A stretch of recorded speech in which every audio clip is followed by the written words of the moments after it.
Mr. Charles Brown, another week with you. Good to have you here, man. I do want to follow up on last week's conversation, which you mentioned that becoming the person that does this one thing inside your organization actually limits you. So, how do you unwind that reputation once it's already been set without actually losing the credibility that you built to becoming the person that is an expert at doing that X specific thing? Yeah, yeah, sounds like a catch 22, doesn't it? It's Yeah. like if this is the thing that I'm great at, this is the thing that everybody recognizes me for. If I stop doing that, I lose all my currency, I lose all my credibility, I lose all my status because I'm not that person anymore, right? So the answer to the execution trap isn't leadership. It isn't some tactic. It isn't some strategy. The answer to the execution trap is leverage, right? That's what makes the difference. And when you're in that position and you're known for something really specific and you're the go-to person for one thing, believe it or not, that sounds like safety. That sounds like security. Like, yeah, I'm the thing, until the organization doesn't need that thing anymore. And now everything, all your eggs in that one basket, and they throw the basket away. Now what do you have, right? The way I navigated this was, and this is going to sound really altruistic, and that I'm this wonderful, perfect person. Truthfully, I was very, very self-serving in this, but a lot of people benefited from this. My way out of that was to try to duplicate my success by, just developing other people. So I'm very liberal with my knowledge and my experience, which is why I love this coaching consulting, because that's all I do all day long is I want to tell you and show you and demonstrate to you everything that I know so that you can go put it into practice for yourself. So as like this, if I had to pick a reputation for myself as a project manager, I pulled a lot of projects out of the ditch. They had already gone bad. They were already late. They were already over budget. They had a lot of design they were a mess. And I got handed this thing and, can you untangle this and can you salvage this? And just the way my brain works, I'm a systems thinker. I'm a problem solver. I'm a root cause kind of guy. I'm very successful at doing that.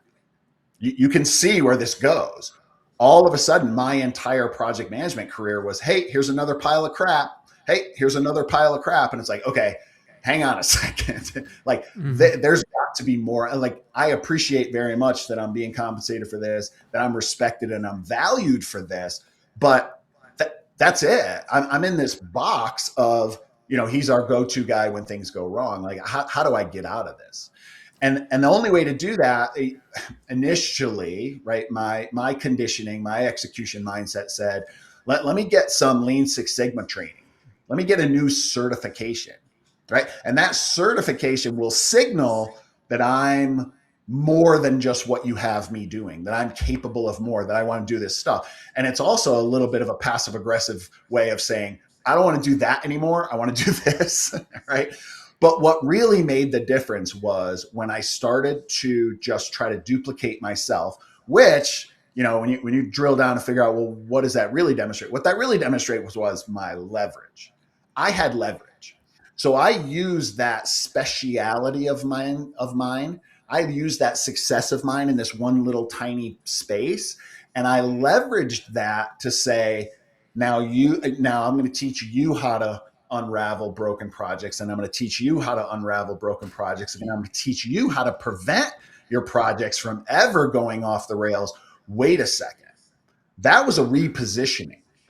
So I used the experience and I used my success of doing this one thing, and I just kind of shifted my perspective around it and said, well, what if we got upstream and prevented these things from ever happening? Obviously, I'm the guy who sees the consequences of poor planning, poor oversight, weak leadership. These are all the consequences of that. So let me start mentoring and training other project managers so that their projects never end up in this place. Oh, okay. The right organization, big asterisk there, the right organization recognizes that and says, oh, first and foremost, I trained my replacements. I'm not replaceable to you anymore. It's okay. Don't feel threatened if I move on that you're going to be screwed.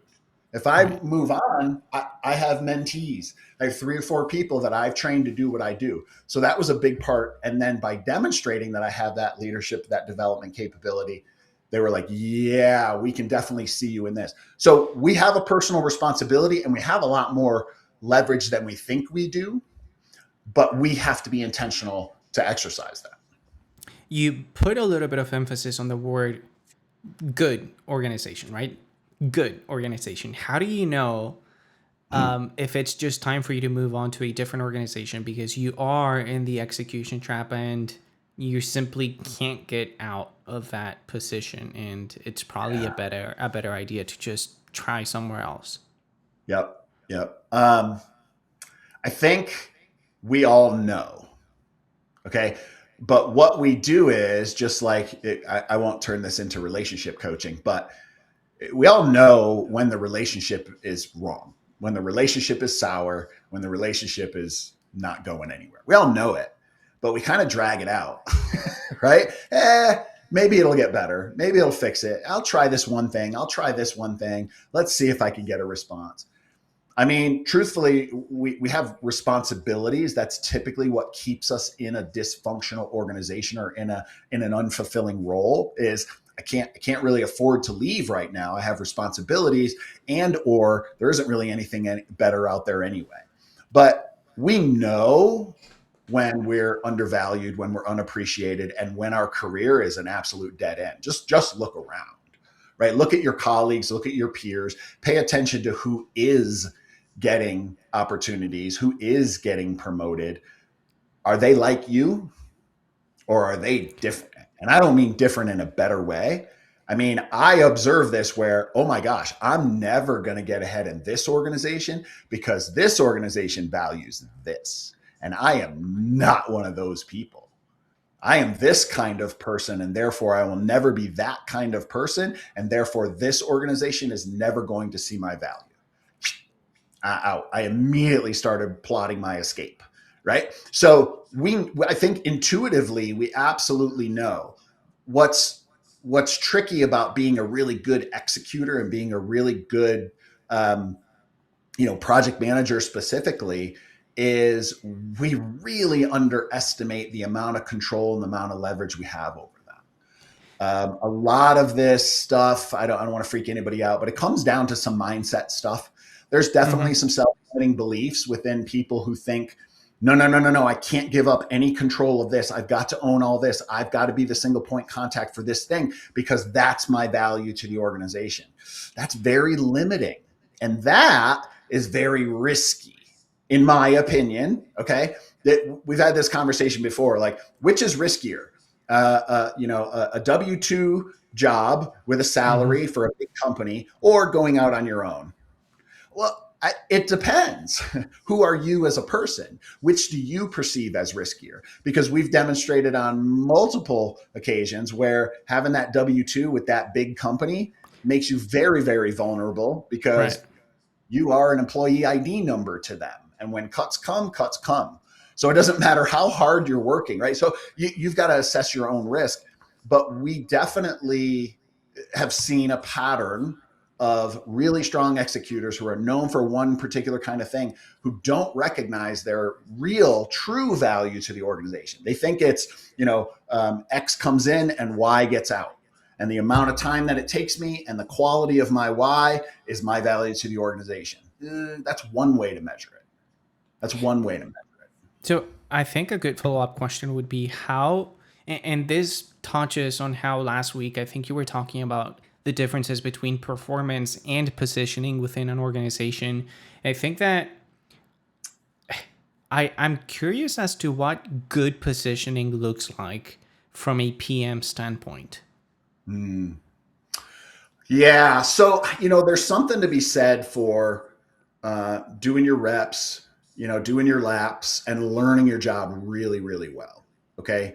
I did not just kind of bit bop boop like through my career, like 1, 2, 3, boop, there it is. No, I spent quite a bit of time, a decade or more in that role doing that job, getting really good at it, right? So what I recognized was that I believed I was capable of more.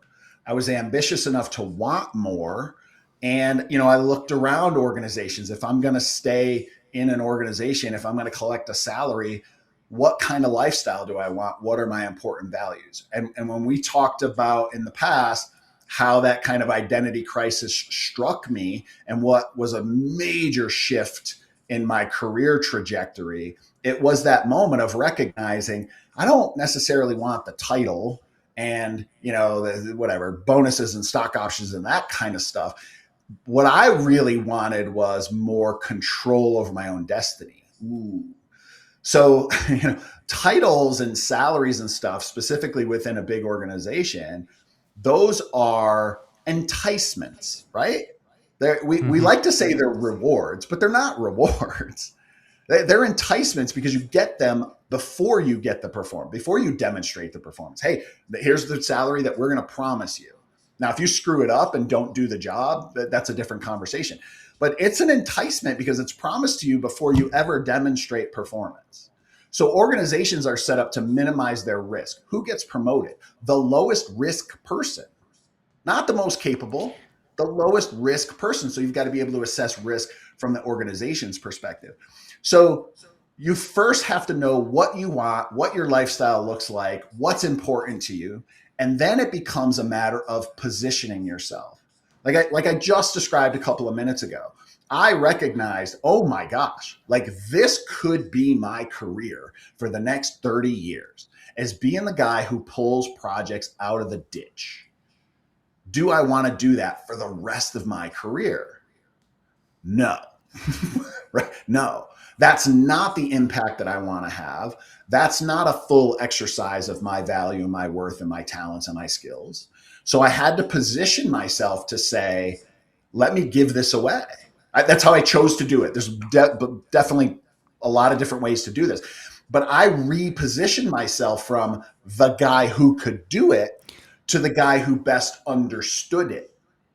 Right. And instead of waiting for projects to go off the rails, I started doing interventions, right? Like, oh, hey, man, I couldn't help but notice this, and this.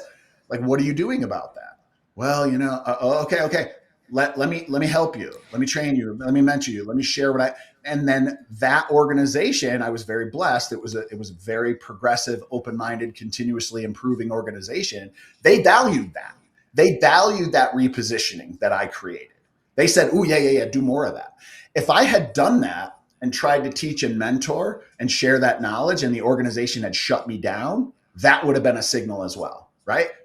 Oh, okay. Not only do they want me to just stay in my lane and keep doing what they want me to do, but they don't even value the extra stuff. Okay. That would have been a signal for me that it's time to leave that organization. I think I want us to wrap up just by mentioning that we have created an assessment for PMPs to identify where they stand in their careers, and if they feel like they've hit a ceiling, if they feel like they've peaked and they want to move on and continue to progress and develop their careers. It is a great place for them to start to self-evaluate how and where they stand in their careers. They can go to therealcharlesbrown.com and take the assessment, and they're going to get immediate feedback. And then if they want, they can also get on a call with you and go over the report that they're going to get. Yeah, I appreciate your time, Charles, and I shall see you next week. Awesome. Cheers.